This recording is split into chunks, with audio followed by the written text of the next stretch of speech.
අයිබන් සුබ දැසනක් වාසනාවන්ත දැසනක් ඔබට ප්‍රාර්ථනා කරනවා. අද ඔබේ සියලු යහපත් කටයුතු සාර්ථක කරගන්න ඔබට ශක්තිය ධෛර්යය ලැබෙන කියන ප්‍රාර්ථනාවත් එක්ක අපි සූදානම් 7 වෙනි පැය ආරම්භ කරන්න. කොවිඩ් ව්‍යාප්තිය 2019 ආරම්භ කරාට පස්සේ නිරන්තර දැනුවත් කිරීම කළා පරිස්සම් වෙන්න. ඒ වගේම තමයි සමාජය පරිස්සම් කරගන්න, රට පරිස්සම් කරගන්න ඔබේ යුතුයකම ඉටු කරන්න කියලා. දැන් අලුත් ප්‍රභේදයක් පිළිබඳව කතා කරනවා මේ වෙලාවේ. ටිකක් භයානකයි, දරුණුයි. ඒ නිසා ඔබ පරිස්සම් වෙන්න. අසල්වැසිය පරිස්සම් කරගන්න, ඥාතීන් පරිස්සම් කරගන්න, දුවදරුවන් පරිස්සම් කරගන්න, රට පරිස්සම් කරගන්න. සෞඛ්‍ය මාර්ගෝපදේශ පිළිපදමින් ඔබට කරන්න පුළුවන් හැමදේම කරන්න කියලා බොහොම ආදරෙන් ඔබට 7 වෙනි පැය කණ්ඩායම අදත් යෝජනා කරනවා. පහුගිය කාල සීමාව තුළ ඔබට මතක ඇති අපේ රටේ කාබනික කෘෂිකර්මාන්තය සඳහා යොමු වීම වෙනුවෙන් රජය ගත්ත ප්‍රතිපත්තිමය තීන්දුවත් එක්ක චීනෙන් පුහුර ආනයනය කරන්න කටයුතු කළා. ඒ පුහුර ආනයනය කිරීමත් එක්ක මහජන බැංකුවත් යම් තැනක මේ ආරවුලක පැටලෙනවා LC ඕපන් කිරීම හරහා ගනුදෙනු පූර්ණය කරන්න යම් තැනක බාධාවක් නිර්මාණය වුණු නිසා. එනිසා මහජන බැංකුව පිළිබඳව දේශීය වශයෙන් සහ ජාත්‍යන්තර වශයෙන් යම් අපැහැදිලිකමක් නිර්මාණය වුණා. විශේෂයෙන්ම මහජන බැංකුව සූදානම්ෙන් හිටියා පොහොර නැවට අදාළ මුදල් ගෙවන්න. කොහොම නමුත් නෛතික රාමුව ඇතුලේ මේ වෙලාවේ නීතිමය ක්‍රියාමාර්ගයකට ගිහිල්ලා තියෙන හින්දා අදාළ පාර්ශවයන් මහජන බැංකුව යම් තැනක හිර වෙලා තියෙනවා. මේ නිසා එක් තැනකදී චීන තානාපති කාර්යාලය නිවේදනයක් නිකුත් කරනවා මහජන බැංකුව අසාධුගත ලේඛන ගත කරනවා කියලා. ඒ මත යම් තැනක අපැහැදිලිකමක් නිර්මාණය වෙනවා මහජන බැංකුවේ ගනුදෙනු සම්බන්ධයෙන්. ඒ නිසා අපි අද 7 වෙනි පැය වෙන් කරන්න සූදානම් මේ අපැහැදිලිකම පැහැදිලි කරගන්න සහ මහජන බැංකුව මේ වෙලාවේ රටේ ආර්ථිකය වෙනුවෙන් ජාතික උන්නතිය වෙනුවෙන් ලබා දෙන දායකත්වය පිළිබඳව කතා කරන්න පුරවැසියන් විදිහට මහජන බැංකුව මොනවද ඔබ වෙනුවෙන් කරන්න කියලා කතා කරන්න. ඒ නිසා අපි අද බොහොම ගෞරවයෙන් ආරාධනා කළා මහජන බැංකුවේ නියෝජ්‍ය සාමාන්‍ය අධිකාරිණී පූර්ණ ව්‍යාපාර ගනුදෙනු නිපුණිකා විජේරත්න මහත්මියට තාමත් මාදරෙන් ආයුබෝවන් සුබ දැසනක් කියලා ඔබතුමා පිළිගන්නවා. ඒ වගේම සහකාර සාමාන්‍ය අධිකාරී සුළු සහ මධ්‍ය පරිමාණ ව්‍යවසායකයන් වික්‍රම නාරායන මැතිතුමන්ට ආරාධනා කළා. ආයුබෝවන් සුබ දැසනක් කියලා ඔබතුමා පිළිගන්නවා. මම කැමතියි අර මේ වෙලාවේ බොහෝ දෙනෙක් බලාපොරොත්තු වෙන සහ බොහෝ දෙනෙකුට අපැහැදිලිකමක් තියෙන තැනින්ම පටන් ගන්න මේ විජේරත්න මහත්මිය මොකද්ද මේ වෙලාවේ ඔබතුමියලා අර චීන පොහොර නැවත් එක්ක තියෙන ගනුදෙනුව ඇතුළේ හිර වෙලා ඉන්නේ මොකක් සම්බන්ධයෙන්ද මේ වෙලාවේ ඔබතුමියලා ඒ ගැටලුව විසඳගෙන තියෙනවද මහජන බැංකුවත් එක්ක බද්ධ වෙලා ඉන්න අයට දැන් ගනුදෙනු කිරීම පිළිබඳව තියෙන අපැහැදිලිතාවය ඔබතුමියලා ඉවත් කරලා තියෙනවා මොකද්ද තත්ත්වය ගනුදෙනු කිරීමට නම් කිසිම බාධාවක්වත් ප්‍රශ්නයක් නැහැ දේශීය වශයෙන් නෙවෙයි ජාත්‍යන්තර වශයෙන් ගනුදෙනු ජාත්‍යන්තර වශයෙන් උනත් නැහැ එහෙම ප්‍රශ්නයක් වෙලා නැහැ අපිට ඒ පොහොර නැව සම්බන්ධ අධිකරණ ක්‍රියාමාර්ගයක් යන නිසා අපි ඒ ගැන ගොඩක් විශේෂ ප්‍රකාශ කරන්න බෑ අපිට. නමුත් කිසිම ප්‍රශ්නයක් අපිට වෙලා නැහැ. අපි චීනට උනත් අපිට චීනෙන් උනත් ආනයනය කරන්න පුළුවන් සාමාන්‍ය එදිනෙදා අවශ්‍ය කරන ද්‍රව්‍ය අපිට ආනයනය කිරීමට බාධාවක් නැහැ. ඒ කියන්නේ මහජන බැංකුවේ මේ වෙලාවේ කවුරුන් හෝ ණයවර ලිපියක් LC එකක් ඕපන් කරන්න ගියොත් දේශීය වශයෙන් නෙවෙයි විදේශීය වශයෙන් භාණ්ඩ ආනයනය කරන්න ඔබතුමියලාගේ ණයවර ලිපිය ජාත්‍යන්තර වශයෙන් මේ වෙලාව පිළිගන්නවද? ඔව් පිළිගන්නවා. ගැටලුවක් නැහැ. ගැටලුවක් නැහැ. ණයවර ලිපියක් විවෘත කිරීම තුල තියෙන්නේ මොන වගේ කාරණාද කියන කාරණේ පැහැදිලි කරමු අපි. ඔව්. ණයවර ලිපියක් කියන එක අපි ඉස්සෙල්ලාම බලමු. ඒකෙදි ණයවර ලිපිය කියන්නේ අපි ගෙවීම් කිරීමට භාවිතා කරන උපකරණයක්. ඒක බොහෝ විට දේශීය විදේශීය කියන්නේ දේශීය මෙන්ම විදේශීයත් පුළුවන් බොහෝ විට භාවිතා කරන්නේ විදේශීය වෙළඳ ගනුදෙනු වලදී එතනදී ප්‍රධාන වශයෙන්ම මෙතන ආනයනකරු සහ විකිණුම්කරු කියන දෙන්නෙක් ඉන්නවා. එතකොට ආනයනකරුගේ බැංකුව හැටියට අපි ක්‍රියා කරන වෙලාවේදී ඒ වෙලාවේදී අපි දෙනවා ආපසු හැරවිය නොහැකි තහවුරුවක් අපි මේ ණයවර ලිපිය ප්‍රකාරව සියලු ලියකියවිලි තියනවා නම් අපි ඒ ගෙවීම කරනවා කියන එක. ඒක ඇත්තටම මේ දැන් ආනයන අපනයන ගනුදෙනු වලදී ඒ පාර්ශව දෙක මුහුණ ගැහෙන්නේ නැහැ. ඉතින් ඒ නිසා යම් විශ්වාසයක් තියෙන්න ඕන ඒ ගෙවීම් කිරීමේදී ඒකට පිළියමක් තමයි ණයවර ලිපිය කියලා කියන්නේ. ඒ කියන්නේ ණයවර ලිපියක් විවෘත කරාම ඒ පාර්ශවයන් එහා ඒ කියන්නේ අපි ආනයනයක් නම් කරන්නේ මේ පැත්තෙන් අපනයනය කරන පාර්ශවය කෙනා අනිවාර්යයෙන්ම එයා දන්නවා එයාට ගෙවීම ලැබෙනවා කියන එක එයා හරියට ඒ ලියවිලි ඉදිරිපත් කරොත්. හරි මේ වෙලාවේ ණයවර ලිපි නිකුත් කිරීම සම්බන්ධයෙන් කිසිදු ගැටලුවක් නැහැ සහ ණයවර ලිපි භාර ගැනීම සම්බන්ධයෙන් ජාත්‍යන්තර වශයෙන් මහජන බැංකුවට ගැටලුවක් ඇති වෙලා නැහැ කියන කාර්යය සම්බන්ධයෙන් ඔබතුමී සඳහන් කළා. අපි එතනින් හර කතා කරමු මේ වෙලාවේ දැන් ණයවර ලිපි නිකුත් කිරීම තරහා සමහර වෙලාවට උද්ගත වෙලා තියෙන ප්‍රශ්නගත තත්ත්වයේ තුල ණයවර ලිපියක් නිකුත් කරනකොට බැංකුව සතු කාර්යභාරය සහ අනෙක් පැත්තෙන් මේ දැන් වස්තු විශ්ය වෙලා තියෙන කාරණාව මත පදනම් වෙලා ආපස්සට හිතලා බලන්න ඕන. සමහරවිට බැංකුව මේ සම්බන්ධයෙන් බද්ධ වෙනකොට බැංකුව ඒ ගෙන්නන බඩු පිළිබඳව අනායනය කරන කාරණා සම්බන්ධයෙන් මැදිහත් වෙනවද කියන කාරණේ සම්බන්ධෙනුත් අපි සාකච්ඡා කරමු. ඊට කලින් මේ වික්‍රම නාරායන මහත්මයා දැන් මේ ඇති වෙලා තියෙන තත්ත්වයක් එක්ක දේශීය වශයෙන් යම් ආකාරයක ගන්දුරුකරුවන් තුල අපහැදිතාවයක් නිර්මාණය වෙලා තියෙනවා. බලපෑමක් ඇති වෙලා තියෙනවා ඔබතුමාලට මේ ඇති වෙලා තියෙන තත්ත්වයක් එක්ක දේශීය වශයෙන් ගන්දුණු කරද්දී. පැහැදිලිවම නැහැ. ඒකට හේතුව තමයි අපේ 9 වෙනි මාසේ 30 වෙනිදාට මූල්‍ය ප්‍රකාශන දිහා බැලුවොත් අපේ වත්කම් ට්‍රිලියන 2.6 දක්වා වැඩි වෙලා තියෙනවා. ඇත්තටම අපේ ලාභය ගිය අවුරුද්දේ වර්ෂාවසාන ලාභයට මේ අවුරුද්දේ මාස 9කදී අපි ළඟා වෙලා තියෙනවා. අපේ තැන්පතු තියෙනවා ට්‍රිලියන 2.1.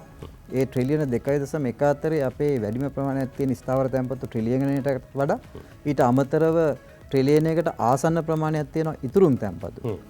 මේ තැන්පතු සියල්ලම මේ රටේ මහජනතාවගේ තැන්පතු.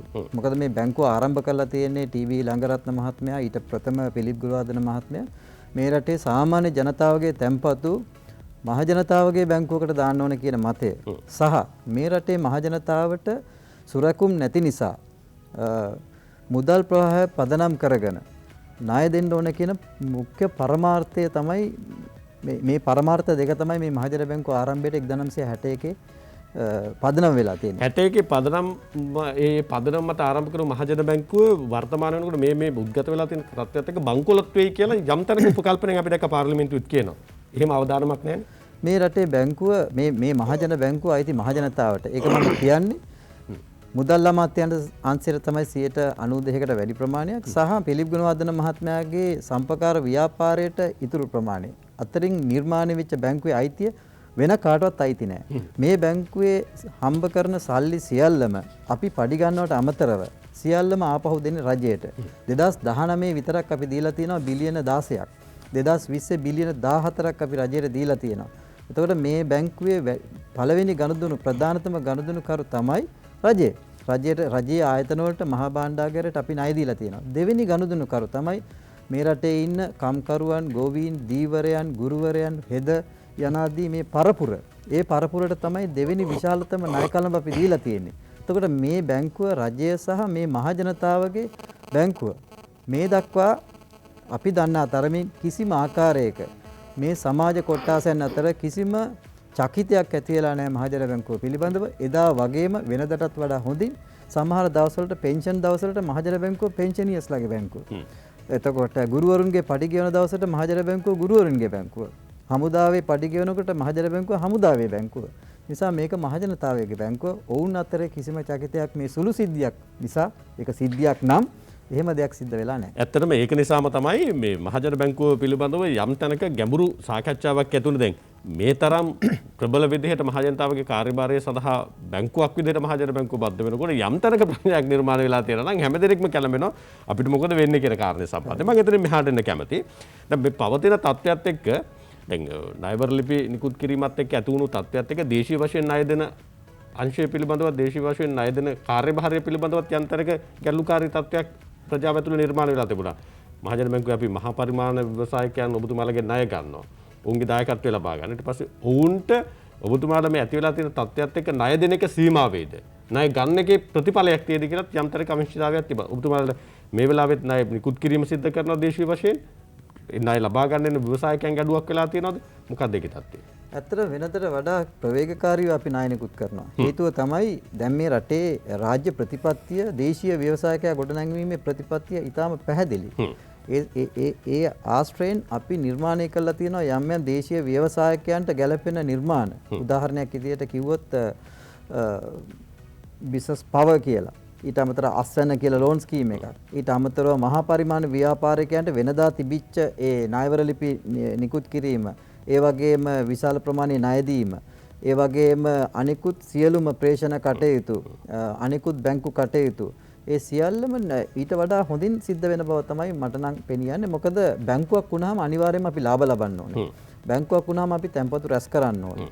ඒ තැන්පතු රැස් කිරීම සහ ලාභ ඊට අමතරව මට කියන්න අමතක වුණා මේ බැංකුවේ ඉතුරු වෙන සල්ලි ප්‍රමාණය ණය දීමට අමතරව අපි රජයේ භාණ්ඩාගාර බිල්පත් භාණ්ඩාගාර බැඳුම් කර තමයි ආයෝජනය කරලා තියෙන්නේ. ඒකට සම්පූර්ණයෙන්ම අපි මේ බැංකුවේ වැඩ කරන සභාපතිතුමා ඇතුළු අධ්‍යක්ෂක මණ්ඩලයට ගෙවන්නේ පුතා සුළු පඩියක්. ඒ අය වැඩ කරන්නේ ස්වේච්ඡාවෙන් වගේ මේ බැංකුවට හේතුව මේක රාජ්‍ය බැංකුවක් රාජ්‍ය ප්‍රතිපත්තිය ක්‍රියාත්මක කිරීම සඳහා තමයි මේ බැංකුව පිහිටලා තියෙන්නේ. ඒක වෙනදට වඩා හොඳින් සිද්ධ වෙනවා.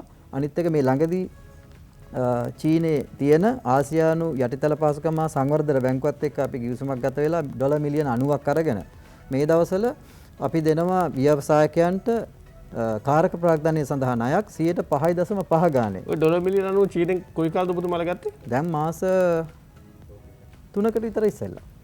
ඒ කියන්නේ මේ වෙලාවේ චීනයේත් එක්ක ඔබතුමාලගේ තියෙන පූර්ණ ගනුදෙනු ඒ විදිහටම සිද්ධ කරා යනවා. පැහැදිලිවම. යම් තැනක කිසිදු අපහසුතාවයක් නිර්මාණය වෙලා නැහැ. නෑ.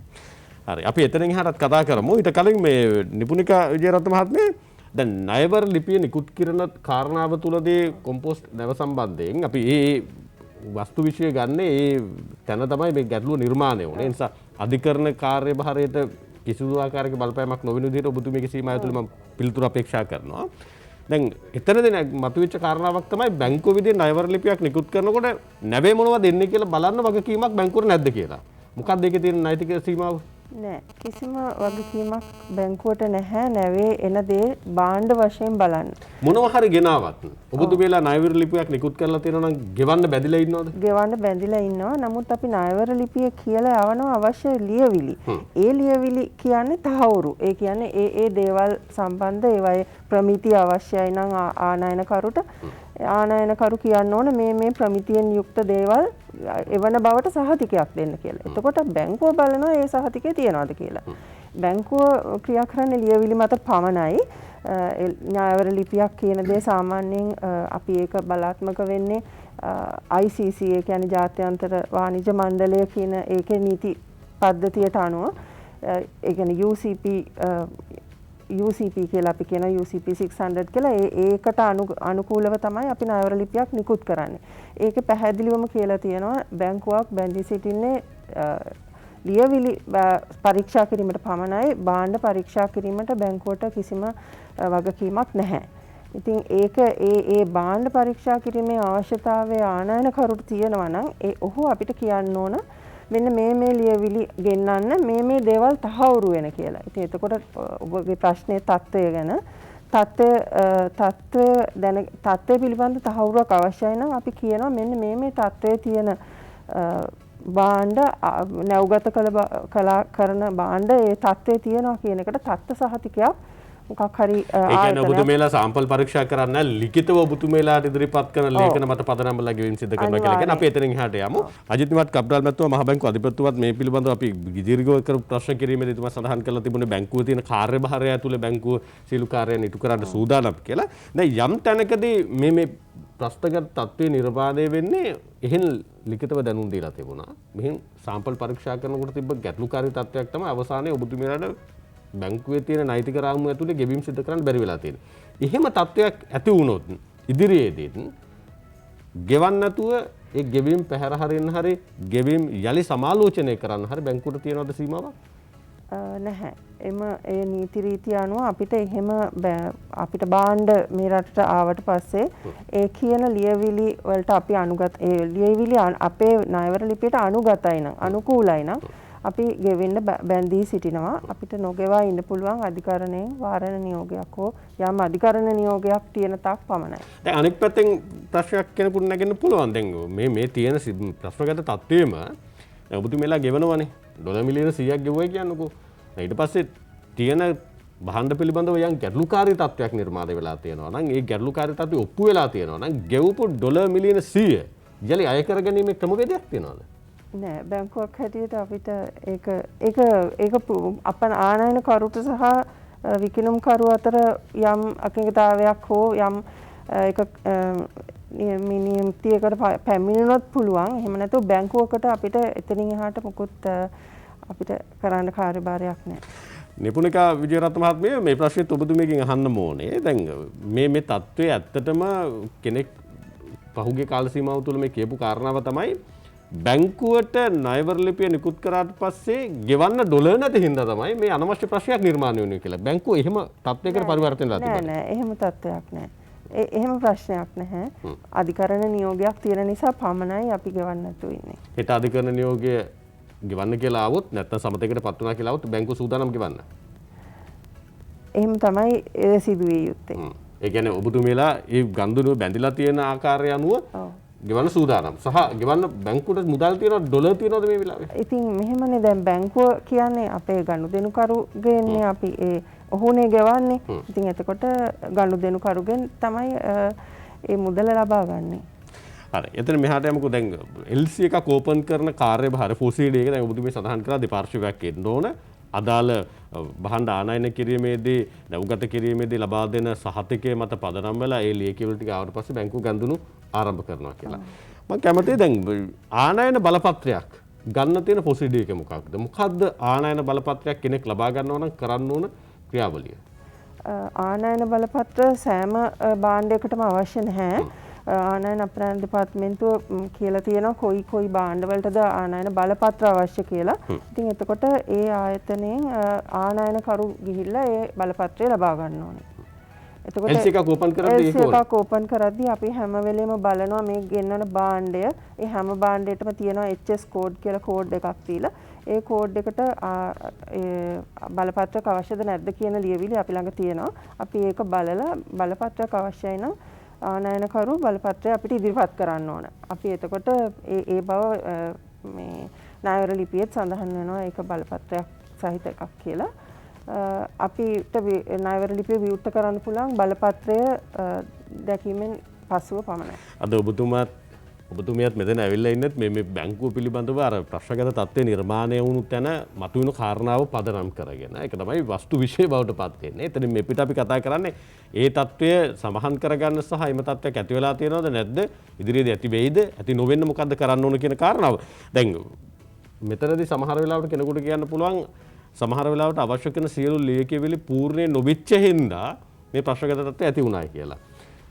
යම් තැනකදී ණයවර ලිපියක් ඕපන් කරලා භාණ්ඩයක් ආනයන කරනකොට අවශ්‍ය කරන පූර්ණ ලියවිලිකේවිලි මොනවද කියන කාරණේ සම්බන්ධයෙන් මම ඔබතුමගෙන් පූර්ණ පැහැදිලි කිරීමක් අපේක්ෂා කරනවා. ඊට කලින් වික්‍රම නාරායන මහත්මයා දැන් ඔබතුමාලා දේශීය වශයෙන් ඉන්න ව්‍යවසායකයන් සහ රාජ්‍ය සේවයේ සියලු දෙනා වෙනුවෙන් පුරවැසියන් වෙනුවෙන් අඛණ්ඩ මෙහෙවරක් කරන සහ අනබිබවනීය මෙහෙවරක් කරනවා වසර ගණනාවක් මුළුල්ලේ.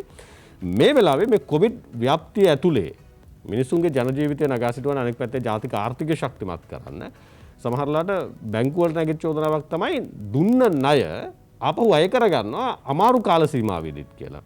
දැන් ඒකට එනකදී ඔබතුමා කිව්වා මාස 10ක් ඇතුළත අපි අවුරුද්ද අපේක්ෂා කරපු ලාභය උපයගත්තා කියලා. එතකොට ඔබතුමාලා මිනිස්සුන්ට මොනවද දීලා තියෙන්නේ කියලා ප්‍රශ්නයක් තියෙනවානේ. මහ ජනතාවට දෙයක් දීලා තියෙනවද කියලා ප්‍රශ්නයක් තියෙනවානේ මේ කාල සීමාව ඇතුළේ. මොනවද මහ ජනතාව වෙනුවෙන් කරලා තියෙන මහජන බැංකුව? විශේෂයෙන්ම මේ සහන ගැන කතා කරද්දී මේ සහන වර්ග තුනකට බෙදන්න පුළුවන්. එකක් තමයි ත්‍රස්තවාදී ක්‍රියා නිසා ඇතිවෙච්ච මහ බැංකුව විසින් නියම කරපු සහන. දෙක තමයි ආර්ථික ගිය රජයේ තිබිච්ච ආර්ථික අවපාතය නිසා ඇතිවෙච්ච සහන. තුන්වෙනි සහනය තමයි මේ කොවිඩ් වසංගතය නිසා ඇතිවෙච්ච සහන. මේ වසංගතය නිසා ඇතිවෙච්ච සහනය තුන් වරක් දික් කරලා තියෙනවා.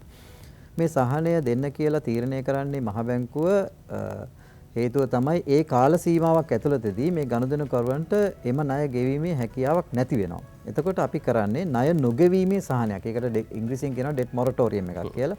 ණය නොගෙවීමේ සහනයක් දෙනවා. ඒතර පළවෙනි කොවිඩ් වසංගතයේ හමුවේදී ඊට ඉස්සර ව්‍යාපාරිකයන්ට පමණයි කොවිඩ් වසංගතයේ හමුවේදී සාමාන්‍ය පුජ්‍යල කේන්ද්‍රීය බැංකු කටයුතු වලටත් ව්‍යාපාර වලටත් අපි ඒ සහනය එවෙලෙම දුන්නා. එවෙලෙම දුන්නා කියලා කියන්නේ අපි ඒක ඇත්තටම මේ වෙලාවේ මහ බැංකුව සමග සාකච්ඡා වෙමින් පවතින චක්‍රලේඛ වලටත් ප්‍රථමයෙන්ම අපි ඒකට සූදානම් වෙලා ඒ සහනය ලබා දුන්නා. එතකොට සාමාන්‍ය ජනතාව ඇත්තටම සාමාන්‍ය ජනතාවට මේක වාසියක් වුණා. හේතුව තමයි ඔවුන්ට බොහෝ අයට පඩි හම්බ වුණා. සමහරුන්ට පඩි හම්බුන්නේ නැහැ. පඩි හම්බුන අයටත් අපි මේ සහනය දුන්නා. එතකොට ඒගොල්ලන්ගේ මුදල් ඉතුරු වුණා. පඩි හම්බෙච්ච නැති අයට හැබෑවටම සහනයක් වුණා. ඊට අමතරව ව්‍යාපාරිකයන්ට මේ සහනය දුන්නා. එතනදී ඔබගේ ප්‍රශ්නය තමයි මේ ණය ගෙවන්න අය කරගන්නව නේද කියලා. උත්තරය ඔව්. හේතුව තමයි යම්කිසි කාල පරිච්ඡේදයකදී අපි කියනවා ඒක ගෙවන්න එපා. නමුත් පසු කාලීනව ඒ එකතු වෙන පොලිය සහ මුළු මුදල ගෙවන්න සිද්ධ වෙනවා. හේතුව තමයි අපි බැංකුවක්. බැංකුවක් කියන්නේ මුදල් මහජනතාවගේ මුදල් වලින් යැපෙන ආයතනයක්. සමස්ත බැංකු ශේෂ්ත්‍රයේම. එතකොට අපිට සාධාරණ වගකීමක් තියෙනවා. අර තැන්පත්කරුවන්ගේ තැන්පතු ආරක්ෂා කරන්න එක දෙක තමයි ඔවුන්ට අවශ්‍ය කරන පොලිය නැවත ගෙවන්න. එතකොට අපි ව්‍යාපාරයක් කරන්නේ. එතකොට ව්‍යාපාරයක් කරනවා නම් අනිවාර්යයෙන්ම ඔවුන් තැන්පතුකරුවන් ආරක්ෂා කිරීම සඳහා අපි ආදායමක් උපදවන්න ඕනේ. ඒ ආදායම ඉපදවීම සඳහා අපි සහනයක් දෙනවා අර ණයකරුට. නමුත් පසු කාලීනව ඒ සහන නිර්මාණය කිරීමේදී අපි තේරුම් ගන්න ඕන කාරණාවක් තියෙනවා. ඒ සහන නිර්මාණය කිරීමේදී රජය අපේක්ෂා කළේ මේ බැරෑරුම් කාල සීමාව ඉවරලා නැවතත් අර V shape කියන එක එනවා. එදාට මේක නැවත ගෙවන්න සිද්ධ වෙනවා. උදාහරණයක් විදිහට කිව්වොත් දැන් ඔබතුමා මොන තැනකට ආවේ? දැන් ඔබතුමාලා මේ V shape එක ඇවිල්ලා කියලා සමාජයේ මේ වෙලාවේ මේ තත්ත්වයක් වර්ධනය වෙලා තියෙනවා කියලා උපකල්පනය කරනවා. ඒකට මම හොඳ උත්තරයක් දෙන්නම්. එක ඔය කොවිඩ් වසංගතයට පළවෙනි සහනය දුන්නා. ඒ V shape එක ආවේ නැහැ. ඒක තව එක්ස්ටෙන්ඩ් කරා. ඒකත් ආවේ නැහැ. දැන් තුන්වෙනි එකටත් එක්ස්ටෙන්ඩ් කරා. කරලා මේ වෙනකොට 12 වෙනි මාසේ 31 වෙනිදාට සාමාන්‍ය ව්‍යාපාරවල තියෙන සහනය ඉවර වෙනවා. සංචාරක ව්‍යාපාරයට දීපු සහනය ජූනි මාසේ 30 වෙනිදා දක්වා දී වෙනවා.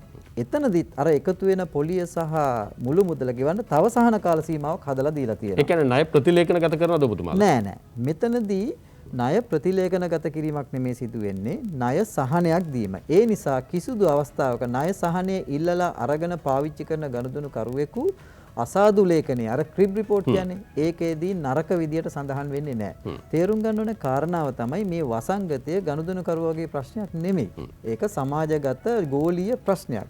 එතකොට ඒකට සහනයක් දෙන්න මහ බැංකුව විසින් චක්‍රලේඛ නිකුත් කරේ ඒ නිසයි. මහ බැංකුව නිකන් නෙමේ චක්‍රලේඛ නිකුත් කරේ ගණකාධිකරණ ආයතනයේ සමග සාකච්ඡා කරලා ගණකාධිකරණ මූලධර්ම වලට එකඟ වෙන විදිහට තමයි මේ සහනය නිකුත් කරලා තියෙන්නේ. ප්‍රතිලේඛනගත කිරීම හෝ ප්‍රතිව්‍යුහගත කිරීම කියන්නේ තව කාරණාවක්. අපි මේ කතා කරේ ඩෙට් මොරටෝරියම් එක ගැන. ඊට අමතරව දැන් ওই ඩෙට් මොරටෝරියම් එකට අහු වෙන්නේ නැති සහ ඒවා ගන්න බැරි සියලුම ගනුදෙනු කරුවන්ට අපි දීලා තියෙනවා ප්‍රතිව්‍යුහගත කරලා. ප්‍රතිව්‍යුහගත කරනවා කියන්නේ මේ ණය මුදල ගෙවීමේ කාල සීමාව දික් කරනවා. එයාත් එක්ක කතා කරලා එයාගේ මුදල් ප්‍රවාහය දිහා බලලා මේ බැංකුව ආරම්භක පදනමම ඒක තමයි. ටීවී ළඟරත්න මහත්මයා කියලා තියෙනවා සාමාන්‍ය මිනිස්සුන්ට සුරකුම් නැහැ. එයාගේ මුදල් ප්‍රවාහය පදනම් කරගෙන ණය ක්‍රම හදන්න කියලා. ඒක අදටත් අපේ බැංකුවේ ක්‍රියාත්මක වෙනවා. ඒ අනුව අපිට පුළුවන් ණය මුදල දික් කරන්න. එතනදිත් ණයකරු අර අසාදු ලේඛනයේ වැරදි විදියට සඳහන් වෙන්නේ නැහැ. හැබැයි ණය මුදලක් ගෙවා ගන්න බැරි වුණොත් අක්‍රමික වුණොත් අපි ප්‍රතිලේඛනගත කරනවා. එතනදී ඔය මේ ණය මුදල සම්පූර්ණයෙන්ම අපි වෙනත් ගිවිසුමක් මාර්ගයෙන් අපි ඔවුන්ට සහන දීලා මේක ගෙවාගෙන යන ක්‍රමවේදයක් හදලා දෙනවා. ඊට අමතරව ඔබට මට අවසර තියෙනවා නම් තව කාරණාවක් එකතු කරන්න ඕනේ. මීටත් අමතරව අපි දැන් ස්ථාපනය කරලා තියෙනවා ණය පුනරුත්ථාපනය කිරීමේ ඒකකයක්. බිස්නස් යුනිට් රීහැබිලිටේෂන් එකක්. ඒ කියන්නේ සික් බිස්නස් යුනිට් කියලා කියන්නේ. එතනදී සිද්ධ වෙන්නේ සමහර ආයතන තියෙනවා. අතර මේක සිද්ධ වුණේ අධ්‍යක්ෂක මණ්ඩලයේ සභාපතිතුමාගේ සාමාන්‍ය අධිකාරීතුමාගේ පැහැදිලි උපදෙස් මත අපි ඒකට ප්‍රතිපත්තිය හදලා තියෙනවා. තව නොබෝ දිනකින් අපි සමාජගත කරනවා අපේ බැංකුව ඇතුලේ.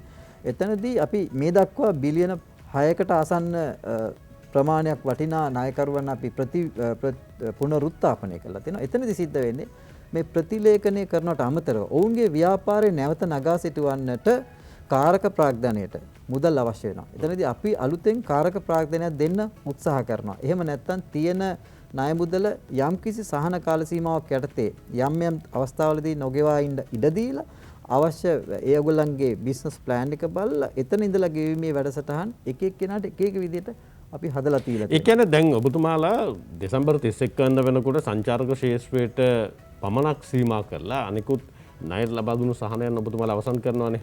සාමාන්‍ය ව්‍යවසායිකයන් සම්බන්ධයෙන්. එතකොට දැන් සමහර වෙලාවට මේ වෙලාවේ රෙදිපිලි ආනයන කරුවන් සමහරලාට ඒ ආශ්‍රිත කර්මාන්තේ බිඳ වැටලා තියෙනවා.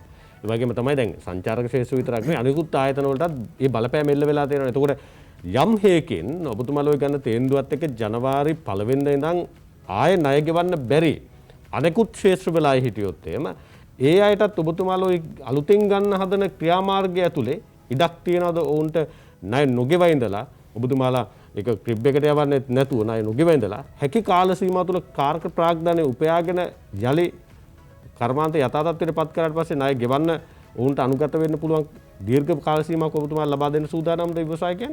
දැනටත් සිද්ධ වෙනවා. දැනටත් ඔය කියන මහ බැංකුවේ තියෙන හැබැයි ඔබතුමාලා ක්‍රිබ් එකට යවනවනේ. ඉන්න පොඩ්ඩක්. මහ බැංකුවේ තියෙන සහනය සිද්ධ වෙන්නේ ණය නොගෙවීමේ කාලයක්. ණය නොගෙවීමේ කාලෙදි ක්‍රිබ් එකට යන්නේ නැහැ. ඒ වගේම අසාදු ලේඛනයට නොගිය. ඒ කියන්නේ අපි අක්‍රමික නොවු ගනුදෙනුකරුවෙක් ඉන්නවා නම් එයා ඇවිල්ලා කියනවා නම් මගේ බිස්නස් එක මේ වෙනකොට මෙහෙම ප්‍රශ්නයකට මුහුණ පාලා තියෙනවා.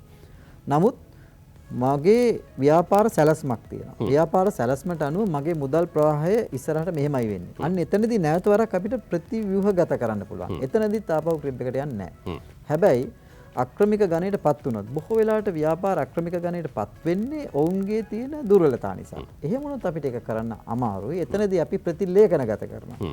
මොකද මේ වෙලාවේ දිගින් දිගට උන් දිගින් දිගටම පැහැර හැරියොත් ඔබතුමාලා ක්‍රිබ් එකට යවන්නේ. ගිවන්න පුළුවන්කම තියෙද්දි දිගින් දිගටම පැහැර හැරියොත් අනිවාර්යෙන් ඔහුව ස්වයංව ක්‍රිබ් එකට යනවා. ඒක නවත්තන්න අපිට බැහැ. මොකද අපි දැකලා තියෙනවා මේ ගනුදෙනුකරුවෝ අතරේ හොඳ ගනුදෙනුකරුවොත් ඉන්නවා නරක ගනුදෙනුකරුවොත් සාමාන්‍ය ප්‍රමාණයක් ඉන්නවා. එතකොට ඒ අයට මේ සහන ඒ ආකාරයෙන්ම අදාළ කරගන්න බෑ. එහෙම වුණොත් වෙන්නේ අපේ රාජකාරිය පැහැර හරිනවා. මොකද එහා ආයතනයක් විතර කඩා වැටෙනවා. ඒක කරන්න අමාරුයි. ඔබතුමා තවත් ප්‍රශ්නයක් ඔබ කරා අර ලාභ ලබනවා කියලා. බැංකුවක් වුණාම ලාභ ලබන්න නැතුව කවදාකවත් ලෝකේ බැංකුවක් දුවන්න බෑ. හේතුව අපේ ශේෂපත්‍රය වැඩි කරන්න අපේ තියෙන වත්කම් වලට අවදානමක් තියෙනවා. ඒ අවදානමට සරිලන ප්‍රාග්ධනයක් අපි අනිත් පැත්තෙන් තියන්න ඕනේ. එක්තැනකදී ඔබ ණය ගන්න තව කෙනෙක්ගේ මුදල්. ඒ නිසා බැංකුවට වගකීමක් තියෙනවා. මැදහත් පාර්ශවයක් විදිහට ඔවුන් ගනුදෙනුකරුවන්ගේ මුදල් ආරක්ෂා කරලා ඔබට ලබා දෙනවා වගේම ණය ඒ මුදල් ආය කරගෙන තැන්පත්කරුවන්ගේ මුදල් ආරක්ෂා කරන්න. ඒ නිසා යම් තැනකදී ණය ඔබ පහර හරිනවා නම් මොන කාරණා කිව්වත් මොන තත්ත්වයන් තිබුණත් බැංකුවක් විදිහට ගත යුතු නෛතික ක්‍රියාමාර්ග ගන්න වෙනවා කියලා තමයි ඔබ සඳහන් කරන්නේ. අපි විරාමයකට යනවා. විරාමෙන් පස්සේ මේ වෙලාවේ වර්තමානයේ ගැළපෙන ආකාරයට සමහර වෙලාවට බැංකුවට ගිහලා ගනුදෙනු කරන්න හැකියාවක් නැහැ ගනුදෙනුකරුවන්ට. ඒ තත්ත්වයේ මත පදනම් වෙලා මොකද්ද වර්තමානයේ ඩිජිටල් කරණය ඇතුලේ මහජන බැංකුව පත් වෙලා තියෙන අලුත් ක්‍රමවේදයන් නැත්නම් හඳුනා දෙන අලුත් ක්‍රමවේදයන් මොනවද කියලා අපි කතා කරමු. ඒ වගේම ණයවර ලිපි නිකුත් කරගන්න බැංකුවට එනවා නම් මොනවද අරගෙන එන්න ඕන ලිපි ලේඛන කියන කාරණේ සම්බන්ධව අපි කතා කරමු. ඊට කලින් අපිට කෙටි විරාමයකට අවසන්. අපි අලෙත් හතරේ පැත් සමගින් නියෝජ්‍ය සාමාන්‍ය අධිකාරණයේ පූර්ණ ව්‍යාපාර ගනුදෙනු මහජන බැංකුවේ නිපුණිකා විජේරත්න මහත්මිය වගේම සහකාර සාමාන්‍ය අධිකාරියේ සුළු සහ මධ්‍ය පරිමාණ ව්‍යවසායකයන් මහජන බැංකුව වික්‍රම නාරායන මැතිතුමන් එක්ක අපේ හතරේ පැයේ ඉන්නේ. මහජන බැංකුව පිළිබඳව සාකච්ඡා කරමින් ඉන්නේ. උද්ගත වෙලා තියෙන තත්ත්වයක් එක්ක ජාත්‍යන්තර ගනුදෙනු සම්බන්ධයෙන් යම් ගැටලුකාරී තත්ත්වයක් තියෙනවා. දේශීය වශයෙන් ගනුදෙනුකරුවන් අතර අපහසුතාවයක් තියෙනවා. ඒක කොහොමද මේ වෙලාවේ निराකරණය කරගන්නේ? මහජන බැංකුව විදිහට අත්පත් කරගෙන තියෙන ජයග්‍රහණ සහ ඉදිරියේදී ප්‍රජාව වෙනුවෙන් ලබා දෙන්න සූදානම් නැත්නම් ගනුදෙනුකරුවන් වෙනුවෙන් ලබා දෙන්න සූදානම් සහන සහ සේවාවන් පිළිබඳව කතා කරන්නේ. මම කැමතියි විජේරත්න මහත්මිය ළඟට එන්න. මේ දැන් ණයවර ලිපියක් නිකුත් කරගෙන සමහරවිට අලුතෙන් මේ වෙලාවේ නිෂ්පාදන කාර්යයන් සිද්ධ කරන උන් සූදානම් ආනයන අපනයන කාර්යයන් සඳහා යොමු වෙන්න කෙනෙක් ණයවර LC එකක් ඕපන් කරගන්න මහජන බැංකුව එක්ක බද්ධ වෙනවා නම් මොනවද ගේන්න ඕන ලිපි ලේඛන යම් තැනක ගැටලුවක් ඇති නොවන විදිහට? ඔව් ඇත්තටම ඒක රඳාපවතින්නේ ඒ ගනුදෙනුකරු ආනයනය කරන භාණ්ඩය මත. නමුත් අනිවාර්යයෙන්ම ඕනෑම ආනයනයකට අපිට ඕනේ වාණිජ ඉන්වොයිස් එකක්. ඒ කියන්නේ කමර්ෂල් ඉන්වොයිස් කියන එකක්.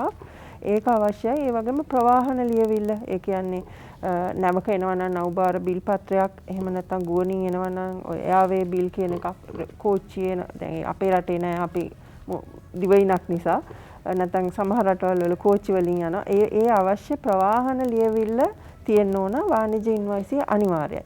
ඊළඟට භාණ්ඩයක් අනුව ඒ කියන්නේ පොඩි භාණ්ඩ තියෙනවා නම් ඒකට පැකින් ලිස්ට් එකක් ඒ කියන්නේ කොහොමද අසුරුම් ගත කරලා තියෙන්නේ කියලා ඒ අසුරුම් ගත කරන ආකාරය පිළිබඳ ලියවිල්ල තියෙන්න ඕනේ. මේ විදිහට අසුරලා තියෙන්නේ කියන එක. ඒත් එක්කම තව තියෙනවා ඒ කියන්නේ අපි හිතමු ශාක හෝ සත්ව කොටස් ගෙන්නනවා කියලා. එහෙමනම් සෞඛ්‍ය සහතික වන විවිධ ඒ කියන්නේ ඒවා මේ රටට හානි කර නොවනවා කියන එක. ශාක කොටස් නම් අපි කියනවා ෆයිටෝසැනිටරි සර්ටිෆිකට් කියලා. ඒ කියන්නේ ශාක සනීපාරක්ෂක සහතික. ඒවායේ කියනවා මේ දේවල් තියෙනවද නැද්ද කොයි ප්‍රමාණ වලින්ද අන්න ඒ වගේ නොයෙකුත් සහතික වර්ග ගේන භාණ්ඩය අනුව වෙනස් වෙනවා. එතකොට අපිට අපේ ගනුදෙනුකරු ඒ කියන්නේ ආනයනකරු තමයි එයා නිදන්නේ මොනවාද එයාගේ භාණ්ඩයට අදාළ දේවල් එක එක රටවල නීති අනුව අවශ්‍ය කරන ලියවිලි ඒ දේවල් අපිට එයා කියනවා. කිව්වහම අපි ඒ ලියවිලි ඒ ආකාරයට නායවර ලිපියේ සටහන් කරනවා. නිපුණික මහත්මිය මේ වෙලාවේ ඔබතුමියලා නිකුත් කරපු ණයවර ලිපි මේ උද්ගත වෙලා තියෙන කාල සීමාව තුලේ කිසියම් හෝ ආයතනයක් ප්‍රතික්ෂේප කරා කියලා ඔබතුමියලට එල්ලලා තියෙනවද යම් තැනක චෝදනාවක් ප්‍රතික්ෂේප වීමක් සිදු වෙලා නෑ තියෙනවද? නායවර ලිපි ප්‍රතික්ෂේප වෙලා නැහැ. මොනම ආකාරයකට නායවර ලිපිය බාර අරගන්නවා ඕනම දෙයක වෙලාවකදී.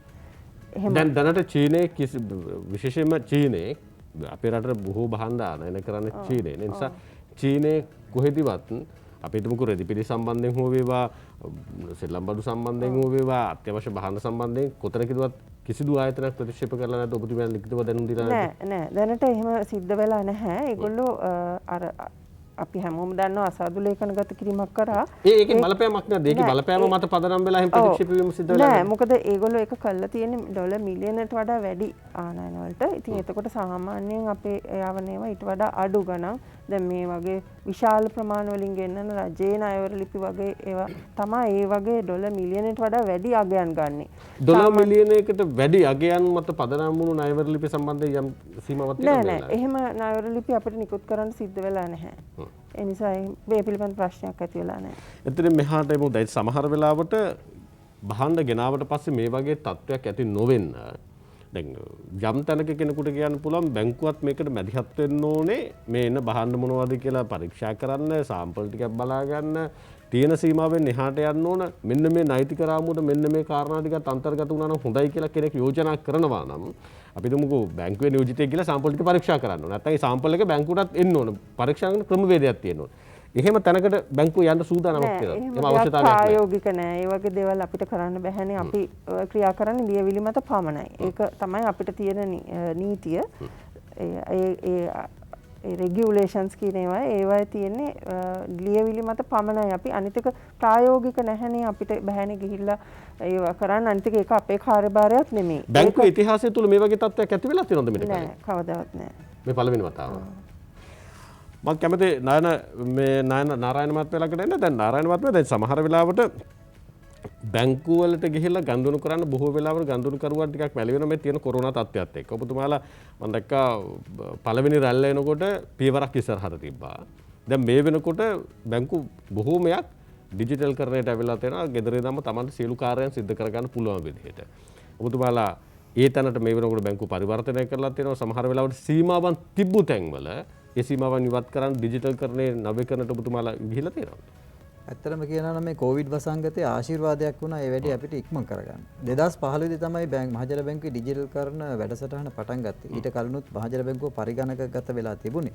මම මහජන බැංකුවට එනකොට සියල්ල අත්තුරු ක්‍රමයට සිද්ධ වුණේ. දැන් ඒකේ හාත්පසින්ම වෙනස් ක්‍රමවේදයක් තමයි ක්‍රියාත්මක වෙන්නේ. අපි මහජන බැංකුවේ කාර්යභාරයන් පරිගණකගත කරාට පස්සේ අපි සැබෑ නිර්මාණයක් කරා මේ ස්වයංක්‍රීය ඒ කියන්නේ බැංකු ඒකක සෙල්ෆ් බැංකින් යුනිට් කියලා. ඒක පොඩි බැංකුවක්. ඒ බැංකුව ඇතුලේ මැෂින් තුනක් තියෙනවා. එකක් තමයි ATM මැෂින් එක, අනිත් එක තමයි CDM මැෂින් එක, අනිත් එක තමයි කියොස් මැෂින් එක. ඒතකොට ගනුදෙනු කරුවෙකුට අවශ්‍ය කරන සියලුම ගනුදෙනු මුදල් තැන්පත් කිරීම, නැවතාපසු ගැනීම සහ බිල්පත් ගෙවීම සහ තව මුදල් හුවමාරු කිරීම අනාදී සියලු කාරණා මේ බැංකුව පැය 24 පුරාවට සියලු දවසේ විවෘතයි. ඒ වගේ බැංකු එකක 244ක් විතර තියෙනවා. අපේ සමස්ත බැංකු ශාඛා 731ක් තියෙනවා. එතකොට මේ බැංකින් යුනිට් එකට ඕන කෙනෙකුට එන්න පුළුවන් ඕන වෙලාවක. ඒක හරියි. ඇප් එකකින් ඔබතුමාලට කරන ගනුදෙනුවට යනකොට සමහරවිට ගනුදෙනුවන් කර අවිශ්වාස භාවයක් තියෙනවා විශ්වාසවන්ත භාවය පිළිබඳව සුරක්ෂිතතාවය පිළිබඳව. ඒක තහවුරු කරන්න ඔබතුමාලා කටයුතු කළාද? මට ඊට කලින් විනාඩි 2ක් දෙනවද? අපිට දෙන කෙටි වේලාව ඇතුළේ අපි යමු. අපි ගාව තියෙනවා යෙදවුම් වර්ග කීපයක්. ඒකෙන් ජනප්‍රියම යෙදවුම් වර්ග දෙකක් ගැන කතා කරොත් එකක් තමයි People's Wave කියන එකයි. මෑතකදීම හඳුන්වා දුන්නා People's Pay කියන එකයි. මේ People's Pay කියන එක ඩිජිටල් වොලට් එකක්. People's Wave කියන්නේ තමුන්ගේ මොබයිල් ඇප්ලිකේෂන් එකක් විදිහට තමයි වැඩ කරන්නේ. ඒකට සමුන්ගේ සියලුම ගනුදෙනු මොබයිල් ඇප්ලිකේෂන් එක හරහා කරගන්න පුළුවන්. ඒක ඊටාම ජනප්‍රියයි සම්මාන හම්බෙලා තියෙනවා ඒ ඇප්ලිකේෂන් එකට බැංකුවට. එතකොට දෙවෙනි කාරණා තමයි මේ මෑතකදී හඳුන්වා දීපු People's Pay කියන එක. People's Pay ඩිජිටල් වොලට් එකට දැන් අපි සියල්ලටම යන්න සිද්ධ වෙලා තියෙන එක මොන තත්ත්වයක් වුණත්. ඒකෙන් තමයි මහ බැංකුව එක පැත්තකින් ප්‍රොමෝට් කරනවා QR කෝඩ් එක. ඒතකොට ඉදිරියේදී මේ ඔබගේ ප්‍රශ්නය කොවිඩ් වසංගතය හමුවේ හෝ යම් දැවැන්ත ගැටලුවකදී මිනිස්සුන්ට එකිනෙකා අතර ස්පර්ශ වීමකින් තොරව මේක මේ ෆෝන් එක පෙන්නලා මිලදී ගන්න පුළුවන්, ගෙවීම් කරන්න පුළුවන්, ඒ වගේම මුදල් එහාට මෙහාට යොදවන්න පුළුවන් යනාදී සියලු කාරණා මේ ඩිජිටල් වොලට් එක හරහා කිරීමේ පහසුව නිර්මාණය වෙලා තියෙනවා. එතකොට ඒ වගේම people's wave එක. මුලදී අපිට තිබිච්ච ප්‍රශ්නේ ඕක තමයි මේ ATM කාඩ් එකක් පාවිච්චි කරන්න කට්ටිය දන්නේ නැහැ. මොකද අපේ බැංකුවේ ඉන්න සාමාන්‍ය ජනතාවනේ. නමුත් සැබෑවටම කියනවා නම් ක්‍රමානුකූලව ලෝකයේ පුජ්‍යලයන්ගේ මේ මොබයිල් ෆෝන් එක පාවිච්චි කිරීමේ ප්‍රවණතාවය ඉතා ශීඝ්‍රයෙන් වැඩි වෙලා තියෙනවා. ඒක අපිට ආශිර්වාදයක් වෙලා තියෙනවා. සහ මේ ස්මාර්ට් ෆෝන් කියන එක දැන් හැමෝම ගාව තියෙන එකක්. එතකොට සාමාන්‍යයෙන් පුජ්‍යලයන් ගාව දුප්පත් එක්කෙනෙක් ගාව පවා සම්තරම ස්මාර්ට් ෆෝන් එකක් තියෙන නිසා මේක බාගත කිරීමේ කිසි ගැටලුවක් නැහැ. ඒ නිසා මේ දක්වා අපි බලපුවාම එකක් තමයි අපිට අනිවාර්යයෙන් මේකට යන්න සිද්ධ වෙලා තියෙනවා. සමස්ත ලෝකයේම මේ බැංකින් ඩිජිටල් බැංකින් වලට ගිහිලා තියෙනවා. අනිවාර්යයෙන්ම අනුවර්තන වේ. අනිවාර්යයෙන්. දෙවෙනි කාරණා තමයි අපේ සංඛ්‍යාලේඛන අරන් බලපුවාම යම් දුර්වලතාවයන් එකක් දෙකක් සිදු වෙලා තියෙනවා. ඒක නොවෙන්න විදිහක් නැහැ. එහෙම වෙන්න ඕනේ. නමුත් ඒ සමස්තය සැසඳීමේදී අපිට ලැබිලා තියෙන පැමිණිලි හා ගත්තාම ඒක ඊටාම අල්ප ප්‍රමාණයක්. අපේ ගනුදෙනු ප්‍රමාණය සලකා බලනකොට මොකද හේතුව අපි දැන් මිලියන 1.5කට වැඩි ගනුදෙනු කරුවන් ප්‍රමාණයක් මේ ඩිජිටල් තාක්ෂණය ඔස්සේ බැංකුවත් සමග ගනුදෙනු කරනවා. ලෝකයේත් එක්ක බද්ධ වෙලා ඉස්සරහට යනකොට ඒ නව්‍යකරණයට අපි අනුගත විය යුතුයි. එහෙම තැනක තමයි මහජන බැංකුව ඉන්නවා කියලා සඳහන් කරන්නේ. අපි විරාමයකට යනවා. විරාමයෙන් පස්සේ යලමුණ.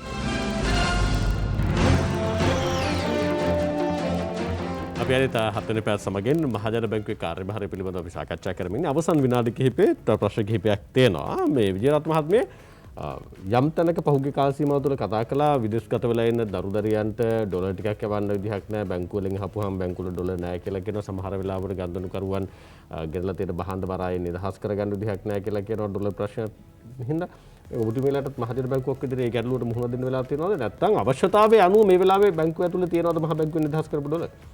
අවශ්‍යතාවය අනුව අපි ඒ කියන්නේ අවශ්‍යතාවය අනුව අපි ගෙවීම් කරනවා.